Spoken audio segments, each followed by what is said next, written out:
அகர யாழினி அவர்களின் ஒவ்வொரு அசைவும் இசையின் ஓசையோடு உயிராய் கலந்தது.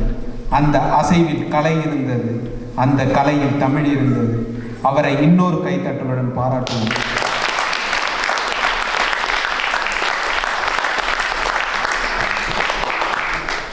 அடுத்த நிகழ்ச்சி சிரிப்பும் சிந்தனையும் கலந்த ஒரு இனிய விருந்தாக இருக்கும்.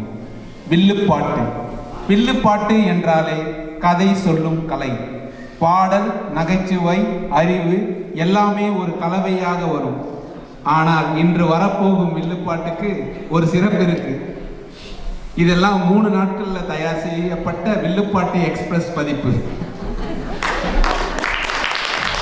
இந்த வில்லுப்பாட்டை நகைச்சுவையுடனும் நயமுடனும் வழங்கவிருப்பவர்கள் திரு ஜோ ராஜ்குமார் அவர்களின் தலைமையில் திருமதி ஜோதி மகேந்திரன், திரு விஷ்ணு, திரு அன்பு, திருமதி இரிகா சுஜித் மற்றும் திரு தவம் ராயப்பு அவர்கள் இணைந்து 3 நாட்களில் மூச்சு பிடிக்காமல் தயாரித்த அந்த உற்சாக குழுவை ஒரு பெரிய கைத்தட்டலுடன் மேடைக்கு வரவேற்போம்.